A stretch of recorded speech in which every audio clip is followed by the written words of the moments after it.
नमस्कार, आप देख रहे हैं इंडिया न्यूज में हूं आपके साथ शोभना यादव। 11 की बात में आपका स्वागत है। गोरखपुर बांसहार कांड से भी यूपी सरकार ने कोई सबक नहीं लिया। अब फर्रुखाबाद में गोरखपुर जैसा ही कांड सामने आया है। शहर के राम मनोहर लोहिया अस्पताल में पिछले 4 महीनों में 101 बच्चों की जान चली गई है। जिला प्रशासन की रिपोर्ट के मुताबिक ज्यादातर बच्चों की मौत या तो ऑक्सीजन की कमी के कारण हुई है, जबकि कुछ बच्चों की मौत दवाओं की कमी की वजह से बताई जा रही है। रिपोर्ट सामने आने के बाद सीएमओ, सीएमएस और डॉक्टर्स के खिलाफ केस दर्ज कर लिया गया है। लेकिन सवाल यह है कि 4 महीने में अस्पताल में मासूमों की जिंदगी से ये खिलवाड़ हो रहा था, फिर भी सरकार क्यों सोती रही?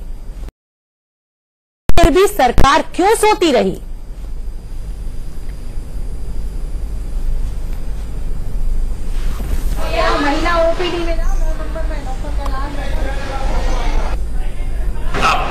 10 अप्रैल से अभी 28 अगस्त तक मेरे पास जो है 754 बच्चे भर्ती हुए हैं एसएनसीयू में, जिसमें 101 बच्चे एक्सपायर हुए हैं।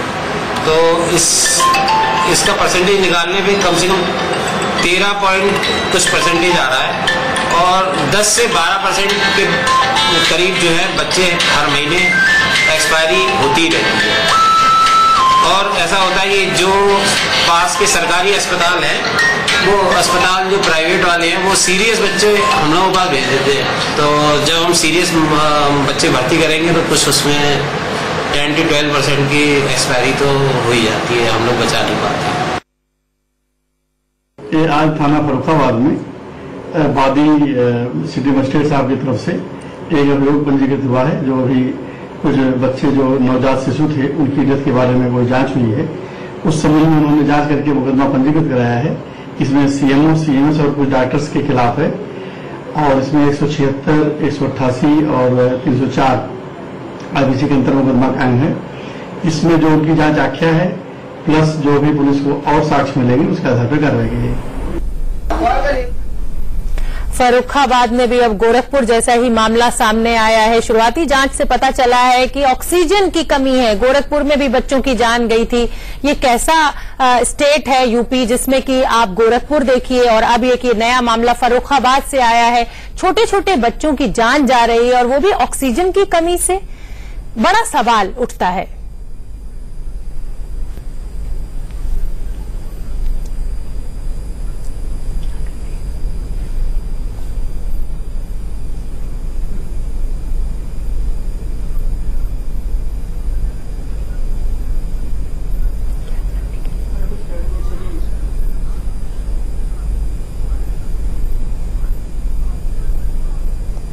और चलते हैं अपनी सहयोगी शिरीन के पास, जो पूरा आंकड़ा हमें समझाएंगी।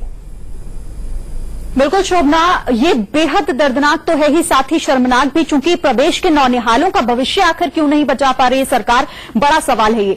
इंडिया न्यूज के पास कुछ ऐसी चीजें हैं, कुछ ऐसे कागजात हैं, आंकड़े हैं जो मैं आपको बताऊंगी कि आखिर कैसे ये चौंका रहे हैं हमें। दरअसल एक रिपोर्ट है जिसमें ये शामिल किया गया है कि कितने जो मरीज थे वो एडमिट हुए इस अस्पताल में और कितनों की मौत हो गई। देखिए इस रिपोर्ट में मैं आपको बता दूं कि जिस तरीके से ये वो आंकड़ा है दरअसल कि यहां पर मरीजों को एडमिट किया गया था और ये देखिए 754 ऐसे लोग थे जिन्हें भर्ती किया गया था, जिन मरीजों को डिस्चार्ज उसमें से हुए हैं 578 और एक्सपायर जो हुए हैं जो बच्चे वो 101, यानी कि इन बच्चों में से 101 का आंकड़ा ये कहता है कि ये बच्चे अब इस दुनिया में नहीं है। इस अस्पताल में आए थे उनके मां बाप उन्हें लेकर कि वो उनकी जिंदगी किसी तरीके से लौटा सके, लेकिन यहां ऐसा होता हुआ नहीं दिखाई दे रहा है। ये रिपोर्ट डिस्चार्ज जो हुए हैं 578 हुए हैं और 19 इसमें बताया जा रहा है जिन्हें रेफर कर दिया गया था, लेकिन 101 बच्चों का ये आंकड़ा जो कि वाकई ये चौंका रहा है कि 101 बच्चे और इस तरीके से अपनी जान गंवा बैठे। शोभना, ये वाकई सवाल तो बहुत बड़ा है ही कि आखिर क्यों जो प्रदेश सरकार है वो नहीं बचा पा रही है हमारे नौनिहालों को। बिल्कुल ठीक कह रही हैं शिरीन आप, ये बहुत बड़ा सवाल उठता है और ये सवाल पूरी व्यवस्था पर है कि क्यों नहीं हम अपने मासूम बच्चों की जान बचा पा रहे हैं। इंडिया न्यूज ने बड़े सवाल उठाए हैं। जो जान गई है छोटे बच्चों की, 101 बच्चों की मौत का आखिर जिम्मेदार कौन है? कौन लेगा ये जिम्मेदारी? गोरखपुर में बच्चों की मौत के बाद क्यों नहीं जागी सरकार? ये ऑक्सीजन की समस्या क्यों बनी हुई है उत्तर प्रदेश में और बच्चों की इस तरह से जान जा रही है, मासूमों की जिंदगी से कब तक आखिर खिलवाड़ होता रहेगा? इंडिया न्यूज का बड़ा सवाल है। पूरा देश ये सवाल पूछ रहा है कि बच्चे आखिर कब तक अपनी जान ऐसे गंवाते रहेंगे? 4 महीने तक लापरवाही और अब लीपापोती क्यों? छोटे छोटे बच्चे मासूम जिनकी जान गई है, उनके माता पिता से पूछिए, यूपी में बच्चों की जिंदगी की गारंटी कौन लेगा?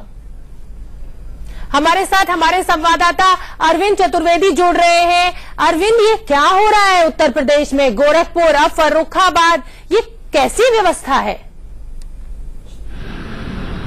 एकदम चौपट व्यवस्था कही जाएगी शोभना। जिस तरीके से दोनों लोग, डीएम एक तरफ रिपोर्ट दर्ज करवा रहे हैं सीएमओ सीएमएस के खिलाफ, और स्वास्थ्य मंत्री कह रहे हैं कि ये जो मौतें हुई हैं वो क्रिटिकल होने की स्थिति में जो बच्चे आ गए हैं उनकी मौतें हुई हैं।